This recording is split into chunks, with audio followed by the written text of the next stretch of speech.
നിനക്കെതിരെ തന്ത്രങ്ങൾ മെനയുമ്പോൾ നീ കേസിനും പോകണ്ട, മറുപടി പറയാനും പോകണ്ട, എതിർ പറയാനും പോകണ്ട, കോടതിയെ സമീപിക്കണ്ട, വക്കീലിന്റെ അടുക്കലും പോകണ്ട, കമ്മിറ്റിയും കൂടണ്ട, കവിടത്തിൽ കൊണ്ട നീ മുഴങ്കാലിൽ അങ്ങോട്ട് ഇരിക്കണം.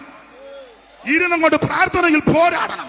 നിനക്ക് വേണ്ടി യുദ്ധം ചെയ്യുന്ന ഒരു ദൈവമുണ്ട്. നിനക്ക് വേണ്ടി പ്രവർത്തിക്കുന്ന ഒരു ദൈവമുണ്ട്. പ്രാർത്ഥിക്കുന്ന നിനക്ക് വേണ്ടി ദൈവം അത്ഭുതം ചെയ്യും. ഇന്ന് രാത്രി എന്നെ കേൾക്കുന്ന ദൈവദാസന്മാരെ, അഭിഷിക്തന്മാരെ, ദൈവമക്കളെ, അവൻ ശക്തമായ പോരാട്ടം വരുമ്പോൾ നീ പ്രാർത്ഥനയിൽ പോരാടണം. മുഴങ്കാലുമേലിരിക്കണം. ഞാൻ അനുഭവത്തിൽ നിന്നാണ് ഇത് പറയുന്നത്. ഞാൻ പറയുന്നത് അതിന് വിട്ടെന്ന് ചിന്തിക്കരുത്. ഇങ്ങനെ ഈ സ്റ്റേജിൽ നിൽക്കുമെന്ന് പലരും ചിന്തിച്ചതല്ല. സ്തോത്രം. ഒരുത്തൻ പറഞ്ഞു ഇനി ഒരു സ്റ്റേജിലും കയറ്റിയല്ല. സ്റ്റേജല്ല, ഇവന് തീറാധാരം കൊടുത്തതാണ്. ഇവൻ എന്നെ ഡെക്കറേഷൻകാരനാണോ? എടാ, ഒരു കാര്യം പറയാം. നിന്നെ ഉയർത്താൻ ദൈവം പദ്ധതി ഇട്ടിട്ടുണ്ടെങ്കിൽ, നിന്റെ മേൽ ഒരു അഭിഷേകമുണ്ടെങ്കിൽ, നിന്റെ മേൽ ഒരു ആത്മശക്തി ഉണ്ടെങ്കിൽ, ഒരു ശക്തിയും നിന്നെ തകർക്കത്തില്ല.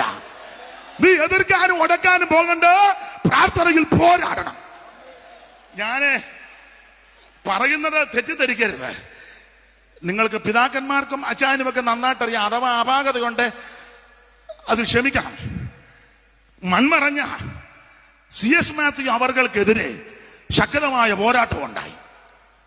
അപ്പോൾ താൻ വളർത്തിക്കൊണ്ടുവന്ന, താൻ ശുശ്രൂഷിപ്പിച്ചു കൊണ്ടുവന്നവർ തനിക്കെതിരെ നാടൻ ഭാഷ ടോർപ്പിടോ വെച്ചു.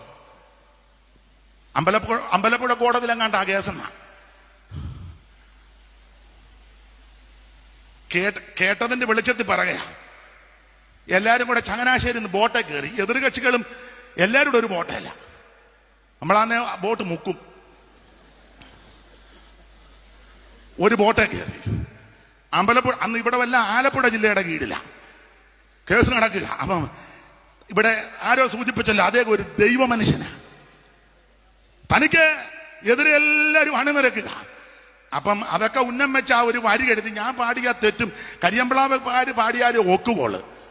സ്നേഹിതന്മാരെല്ലാം ശത്രു നിരകളില്ല അണിനിരന്നുദിനം പടപോരുതോ.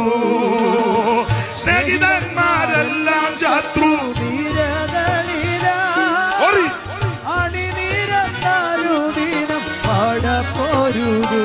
മതി മതി. അങ്ങനെ ഇന്നേ അങ്ങനെ പാടാൻ ഒക്കുവുള്ളു.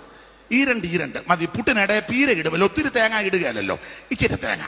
അപ്പൊ കുത്തി എടുക്കാനും ഒക്കും. അത് മതി, ഇന്ന് അത് മതി. ഒരു ദിവസം പശുവിനെ വഴിയിലും കെട്ടാണ്. അപ്പൊ ശ്രദ്ധിക്കുക,